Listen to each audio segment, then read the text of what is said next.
Telangana assembly సమావేశాన్ని live ద్వారా చూద్దాం. 2005లో ఇందిరాగాంధీ గారు చనిపోయినప్పుడు ఆనాడు జరిగిన సార్వత్రిక ఎన్నికలలో రాజీవ్ గాంధీ నాయకత్వంలో 404 సీట్లు గెలిచింది కాంగ్రెస్ పార్టీ పార్లమెంట్. ఇవాళ ఏమైంది అధ్యక్ష? ఇందిరామ రాజ్యం చెప్పుకుంటూ వస్తే ఇప్పుడు 40 కూడా వచ్చేటట్లేవు, 40 కూడా వచ్చేటట్లేవు. అధ్యక్ష, గౌరవ సభ్యుడికి బడ్జెట్కు సంబంధించిన ఓటాన్ అకౌంట్ బడ్జెట్కు మళ్ళీ జవాబు చెప్పమని మీరు సమయం ఇచ్చారు. ఇది బాధ్యత, ఇది మన శాసనసభ వ్యవహారాలకు సంబంధించిన. కానీ వారు ఇందిరాగాంధీ గారు ఎమర్జెన్సీ ఇది ఎజెండా కాదు కదా అధ్యక్ష.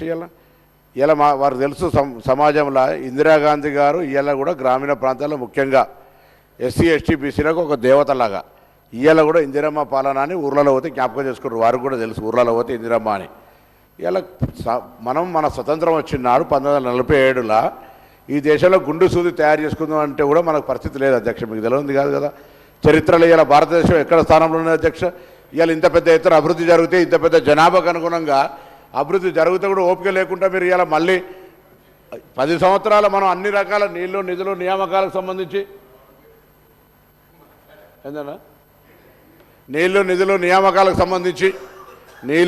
నియామకాలను తెచ్చిన 10 సంవత్సరాల్లో ఇవాళ కూడా అనేక సమస్యలు. అట్లా ఇది నిరంతర ప్రక్రియ అభివృద్ధి. మేము చేసింది ఇవాళ మీరు తిరుగుతున్నాం, మీకు అవకాశం రావడానికి కారణమైన ఆర్టికల్ 3తో సహా అన్ని రకాల భారత ప్రభుత్వంలో ఆనాడు ఇందిరమ్మ నెహ్రూ గారి పంచవర్ష ప్రణాళిక లేకపోయేది ఉంటే దేవాలయాలు, ఐఐటీలు, ఐఐఎంలు అనేకమైన కార్యక్రమాలు. ఆనాడు నెహ్రూ గారేమో ప్రాజెక్టులు అన్ని దేవాలయాలంటే అన్ని ప్రాజెక్టులు ఏటీఎం అని ప్రధానమంత్రి గారు అంటారు. అటువంటి పరిస్థితి మారిపోయి వాళ్ళు కూడా విమర్శ చేస్తారు అధ్యక్ష. కాబట్టి సబ్జెక్టు మీద వాళ్ళు మాట్లాడి దాని మీద వ్యవహారం చేయమని చెప్పి నేను గౌరవ సభను మమ్మల్ని కొత్త సభ్యులం దాన్ని అనవసరం తప్పు పట్టించేది ఏదో చర్చ తీసుకుంటే బడ్జెట్ ఈ రాష్ట్ర ప్రయోజనం గురించి మాట్లాడితే బాగుంటుంది అధ్యక్ష.